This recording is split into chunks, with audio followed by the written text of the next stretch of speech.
Bonjour et bienvenue au 8e épisode de la série en Saint Matthieu, Suivre Jésus selon Saint Matthieu. Aujourd'hui, nous allons prendre un peu plus de temps avec moi pour apprendre comment faire l'interprétation. Première étape seulement, mais une bonne étape, une étape importante. Et si vous suivez dans les diapositives que j'ai préparées, je pense que vous serez capable de faire vous-même une bonne interprétation. Nous avons déjà regardé l'étape d'observation. Maintenant, on se lance dans le jus du jeu, si vous voulez. L'interprétation, qu'est-ce que le texte veut dire? C'est ça la question. Et on échange notre rôle de journaliste en observation pour un rôle de recherchiste pour interpréter un texte de la bonne façon. Premièrement, l'interprétation n'est pas une flash d'inspiration que j'expérimente en lisant un bon passage. C'est pas du tout ça. C'est pas non plus un saut entre ce que je lis dans un petit verset isolé à une appropriation pour moi aujourd'hui pour être béni. Ça, c'est pas une interprétation non plus, mais ça peut arriver dans vos lectures. Simplement, l'opinion des théologiens historiques ou bien connus, c'est pas juste ça, mais on peut se référer aux théologiens quand nous ne sommes pas certains de notre interprétation. L'interprétation n'est pas non plus ce qui me semble intéressant. Qu'est-ce que c'est qu'une bonne interprétation? Anne-Marie Descrevel, dans son livre qui s'appelle Parole pour aujourd'hui, c'est l'étape où nous devons tout particulièrement faire appel à notre intelligence, à nos connaissances générales et bibliques, à notre sens, à notre bon sens, pour nous élever au-dessus de la lettre et dégager l'esprit du texte. Alors, nous cherchons vraiment à dégager l'esprit du texte. Et qu'est-ce que ça veut dire? Qu'est-ce que c'est une bonne interprétation? Premièrement, c'est le sens normal. On ne veut pas décortiquer les textes trop, on ne veut pas prendre les choses trop allégoriques, ni un sens littéraire dans le sens trop proche de chaque mot, mais nous prenons le sens normal. Quand je lis la Bible, je le prends comme elle est. C'est aussi le sens qui respecte le contexte culturel. Et voici un bon défi. Parfois, nous ne sommes pas conscients de tous les petits indicateurs culturels qui sont en jeu dans les textes. Alors, nous voulons respecter le contexte culturel. C'est le sens qu'on peut justifier par les aides de langage, les aides bibliques et les aides socio-historiques. Quand nous faisons une interprétation, nous voulons justifier notre raisonnement. Voici la façon qu'on va le faire. Et on se lance dans le travail d'une interprétation en utilisant 3 questions. Et la première question aujourd'hui, c'est une question de définition. Qu'est-ce que c'est? Nous avons fait dans l'observation une étude de beaucoup d'aspects, beaucoup de mots.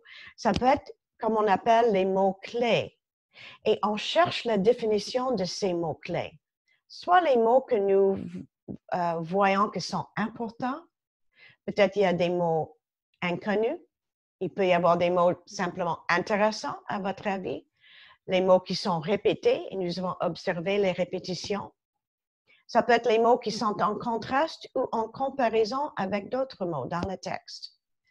Et nous le faisons en se référant à un dictionnaire français, surprise, mais c'est une bonne source, une bonne ressource. En se référant aussi à un dictionnaire biblique, ainsi que les notes d'une Bible d'études. Moi, j'utilise la Nouvelle Bible seconde, et si vous pouvez voir, il y a le texte en haut, mais il y a beaucoup de notes en bas de la page, et ils sont vraiment excellents pour une bonne interprétation. On peut utiliser aussi une concordance biblique où on trouve où ce mot-clé se trouve dans d'autres passages de cet auteur, dans cette série Matthieu, ou dans d'autres parties de la Bible. Nouveau Testament, ensuite l'Ancien Testament. Alors, nous utilisons un dictionnaire biblique et une concordance. Ça, c'est les bases. j'ai juste mis à côté de concordance biblique BibleGateway.com, qui est vraiment une belle ressource. Même si la plateforme est en anglais, vous pouvez faire la recherche en français. J'ai pris un exemple pour vous montrer comment faire ça de notre texte que nous avons étudié la dernière fois en Matthieu 4. C'est le lancement du ministère de Jésus. Moi, j'ai pris juste le verset 16 pour vous montrer comment faire une étude de mots-clés. En fait, quand c'est le contraste entre la lumière et les ténèbres. Alors, nous allons premièrement étudier le mot lumière, ensuite le mot ténèbres. En Matthieu 4, verset 16, ça dit, « Ce peuple assis dans les ténèbres a vu une grande lumière, et sur ceux qui étaient assis dans la région et l'ombre de la mort, la lumière s'est levée. » Et là, c'est une citation d'Ésaïe 8, 23 jusqu'au chapitre 9, verset 5. On va revenir à cela un peu plus tard. Comment étudier le mot lumière? J'avais décidé que ce n'était pas nécessaire de regarder dans un dictionnaire français parce que je sais qu'est-ce que c'est qu'une lumière. Mais parfois, c'est intéressant quand même de commencer là. Moi, j'ai commencé avec ce mot, avec une concordance et seulement les mentions en Matthieu. Ma méthode de faire une étude d'un mot est de vraiment me garder à l'intérieur du même auteur. Si je vais chercher les mots-clés dans l'Évangile de Matthieu, je vais rester premièrement dans l'Évangile de Matthieu parce que Matthieu utilise son vocabulaire d'une certaine façon. On peut ensuite comparer avec l'Évangile de Luc, par exemple, parce que Luc a son champ de vocabulaire avec sa façon d'utiliser les mots à sa disposition. Alors aujourd'hui, on va regarder seulement par la concordance les mentions de ces mots en Matthieu. Alors, nous avons en chapitre 4, versets 15 à 16, « Ce peuple en Galilée des païens ». Alors, il faut retenir ça. Alors, quand il rencontre Jésus, il voit la lumière. Ça, c'est le message en Matthieu 4. En Matthieu, chapitre 5, verset 14, nous avons une autre mention du mot « la lumière ». Vous êtes la lumière du monde. Une ville située sur une montagne ne peut pas être cachée. Encore en verset 16, « Que votre lumière luise ainsi devant les hommes, afin qu'ils voient vos bonnes œuvres et qu'ils glorifient votre Père qui est dans les cieux. » Et ensuite, en 6, 23, « Mais si ton œil est en mauvais état, tout ton corps sera dans les ténèbres. » Alors, voici la première fois que nous avons la mention des ténèbres dans le même verset que lumière. « Si donc la lumière qui est en toi est ténèbres, combien seront grandes ces ténèbres? » Qu'est-ce que nous apprenons à propos de ces 4 versets? C'est que la lumière, premièrement, est Jésus. Deuxièmement, que nous sommes aussi la lumière si nous suivons Jésus. Ensuite, j'ai regardé dans un dictionnaire biblique. En ligne, j'ai cherché BibliQuest. Ce n'est pas le meilleur dictionnaire, mais c'est assez correct. Ça vaut la peine d'acheter un bon dictionnaire biblique en français, le Nouvel Dictionnaire de la Bible, par exemple. C'est dispendieux, mais c'est un bel investissement. Dans le BibleQuest, ils ont donné 4 définitions pour lumière. C'est jour de Dieu, en opposition aux ténèbres. Alors, voici notre référence à ce texte. Lumière est le caractère de Dieu, carrément, et le caractère de Jésus. Alors, Jésus, celui qui apporte la connaissance, la lumière est Jésus. Et le 4e, ce que le croyant est appelé à refléter. Alors, nous voyons que ces choses nous aident à comprendre l'idée de la lumière. C'est Dieu. Jésus devient la lumière quand il est venu sur terre. Nous sommes la lumière en suivant Jésus. Alors déjà, nous avons une bonne idée de qu'est-ce que c'est que la lumière chez Matthieu. Mais ensuite, c'est l'idée de ténèbres. Et c'est là où j'ai trouvé des choses qui étaient un peu plus complexes, mais aussi un peu plus intéressantes. J'ai commencé avec le dictionnaire français parce que ténèbres, c'est un mot que je pense, je sais la définition, mais peut-être pas. Et j'en ai trouvé 2. Obscurité profonde, sinistre, qui peut provoquer la peur, l'angoisse, ou domaine de ce qui est obscur ou inconnu, difficile à comprendre. Je pense que nous pouvons prendre la première définition comme celui qui s'applique à notre texte. Et ça, c'est à vous à décider quelles définitions sont les plus appropriées. Mais dans le dictionnaire biblique, il y avait un autre angle. Le terme est presque toujours employé dans un sens moral de le Nouveau Testament. Elle symbolise les ténèbres, parce que c'est toujours au pluriel, l'éloignement et la séparation de Dieu, qui est lumière. C'est le domaine de l'homme, sans Dieu. Les ténèbres de dehors, et ça c'est l'expression, nous allons voir en Matthieu, sont la demeure éternelle loin de Dieu, en compagnie de Satan. Alors, nous avons vraiment un contraste des ténèbres versus la lumière. À travers la concordance que j'ai utilisée, il y a certaines mentions en Matthieu, mais je vais vous montrer juste une en particulier parce que c'est le plus révélateur. En Matthieu 8, versets 5 à 13, nous avons la petite histoire de guérison du serviteur d'un centenier. Premièrement, il faut se rappeler qu'un centenier est un soldat romain. Il n'est pas juif, ni son serviteur, certainement.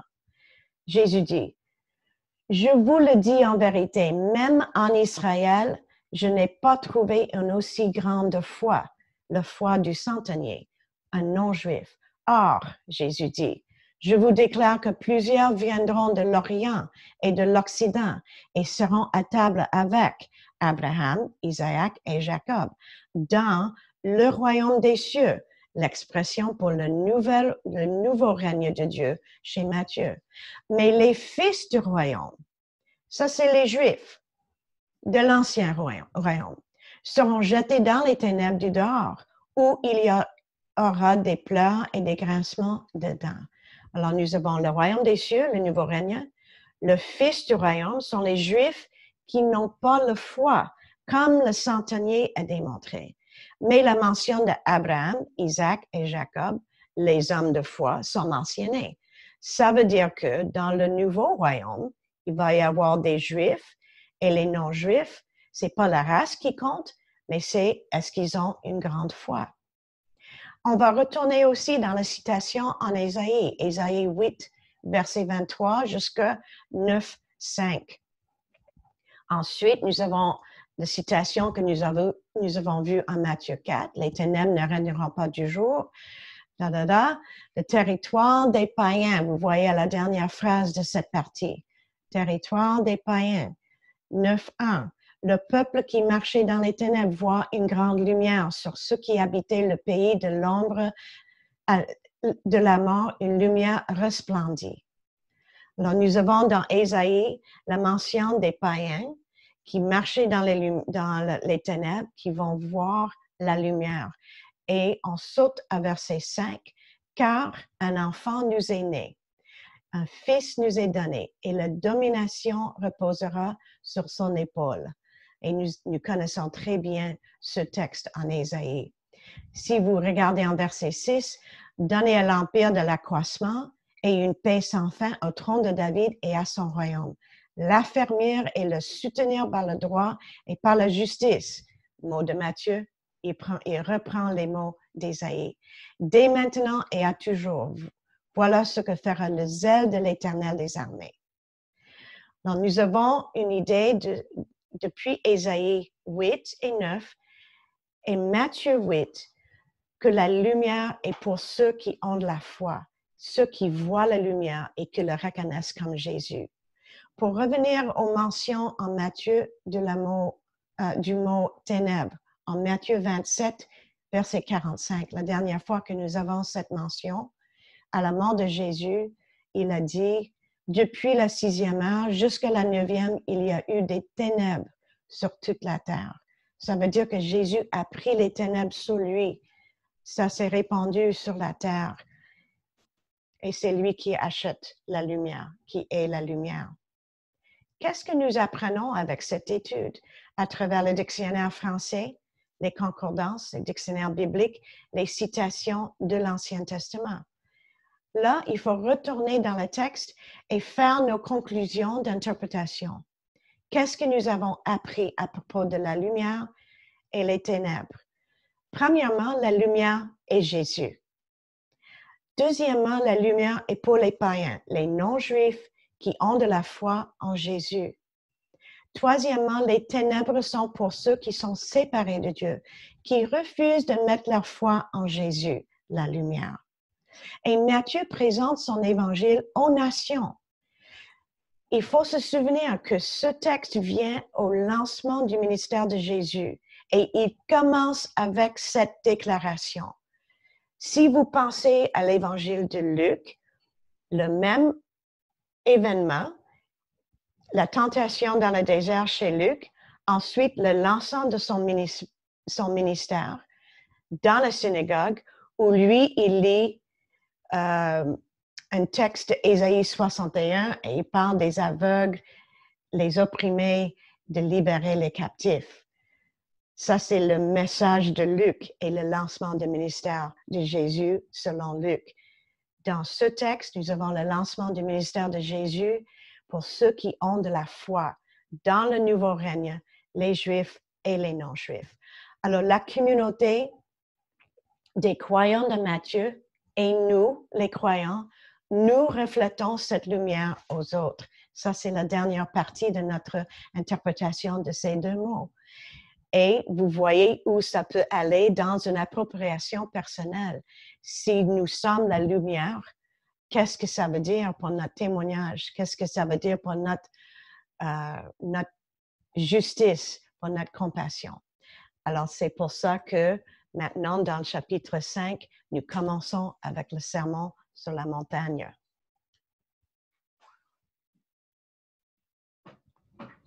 Maintenant, Glenn va faire juste une petite introduction au sermon.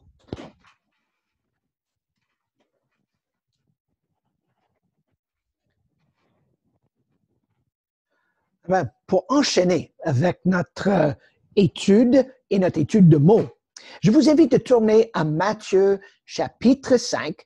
Et la dernière fois, lorsqu'on a fait le préambule au sermon, tel que Saint Augustin l'a appelé, nous avons vu que l'invitation précède l'impératif.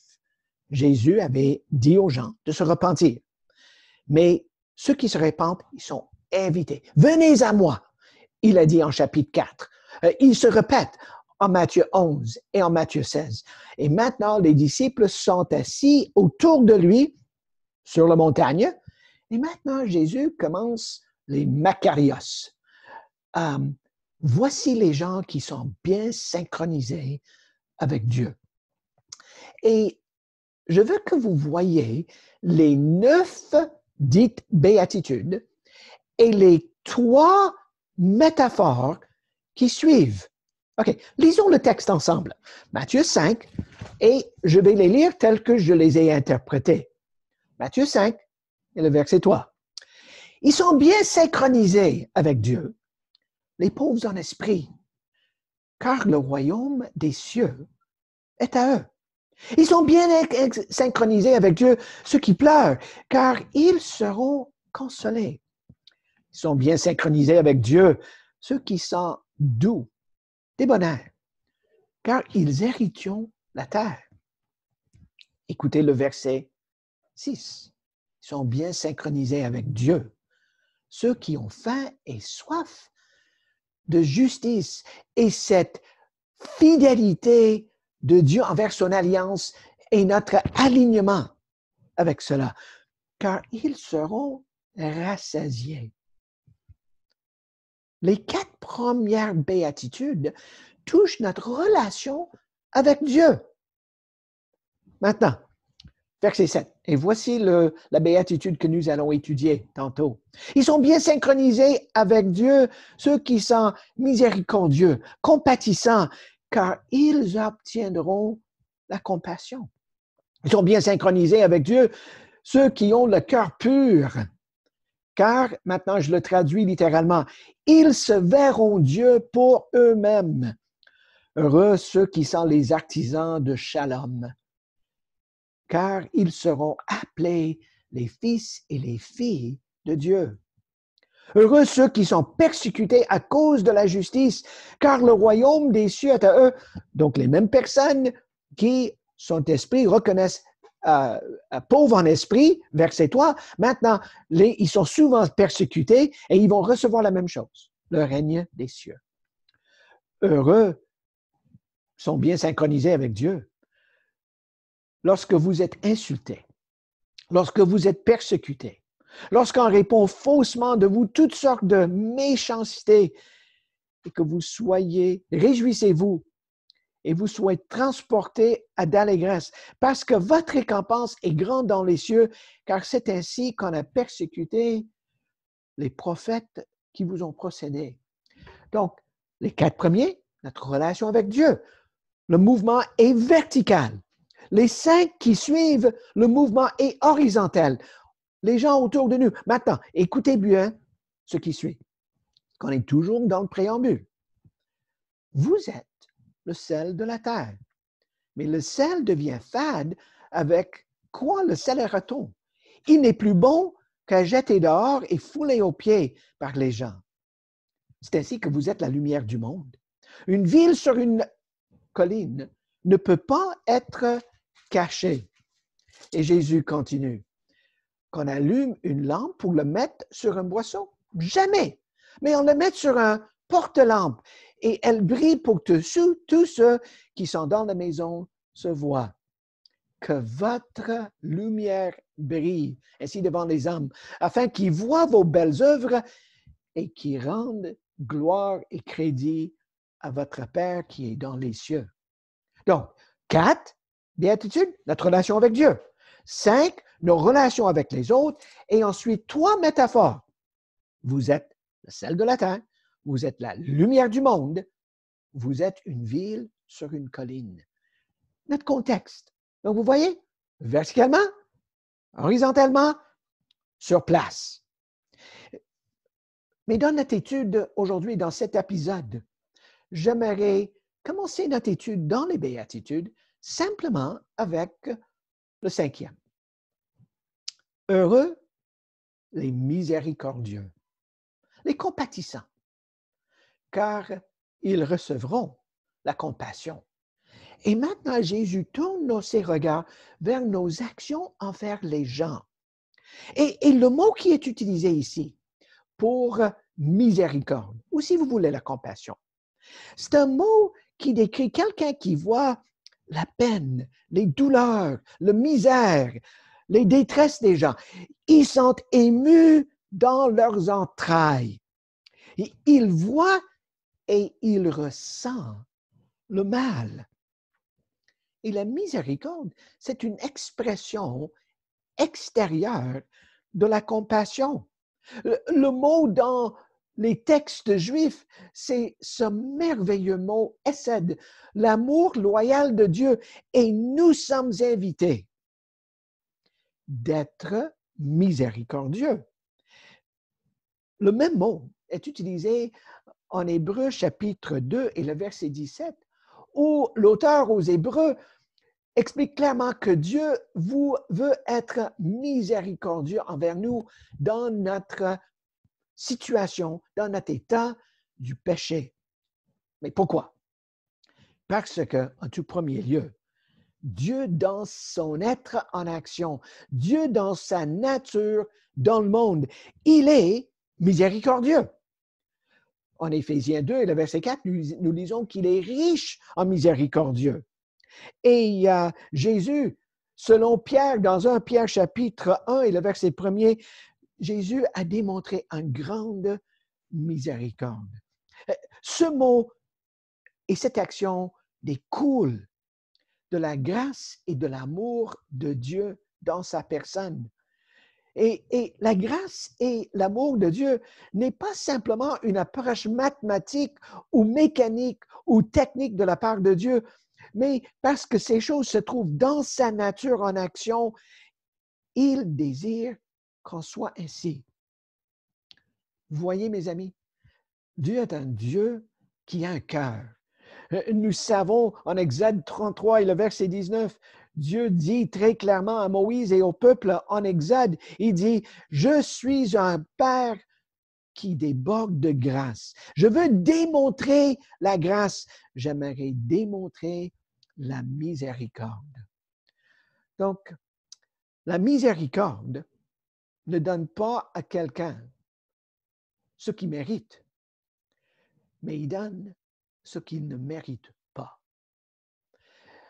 Celui qui était le fondateur et le directeur de la direction chrétienne avant moi était un homme qui s'appelle Keith Price. Il a écrit en français 2 excellents livres sur le cœur de Dieu. Keith a eu une expérience qui m'a marqué. Il avait un collègue qui, à un moment donné, le contestait publiquement.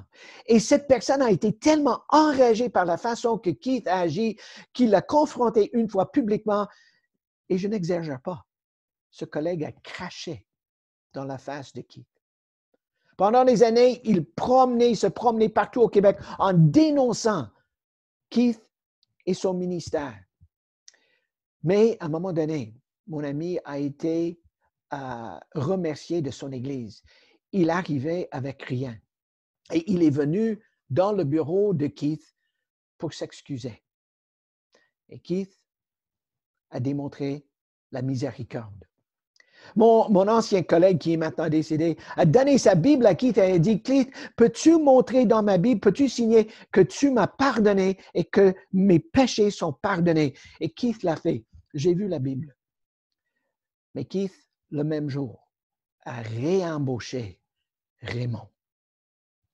Ils sont bien synchronisés avec Dieu, ceux qui sont pleins de compassion, car ils recevront la compassion. Et en conclusion, pour notre épisode, je vous invite de méditer ce mot. Cindy nous a montré comment étudier un mot dans son contexte. C'est exactement ce que j'ai essayé de faire avec vous. Mais je le fais aussi pour moi-même. Parce que moi, je veux être reconnu comme un homme qui est plein de compassion. Pas de donner aux gens ce qu'ils méritent. Parce que Dieu ne m'a pas donné ce que j'ai mérité. Non, Dieu a été miséricorde. Et je vous invite aujourd'hui de penser qui sont les gens dans votre entourage, dans votre quartier, dans votre milieu, où vous pouvez aujourd'hui faire une geste de compassion. Vous serez bien synchronisé avec Dieu et vous allez recevoir la miséricorde de Dieu, sa compassion. Que le Seigneur vous accompagne. Bonne journée. À la prochaine.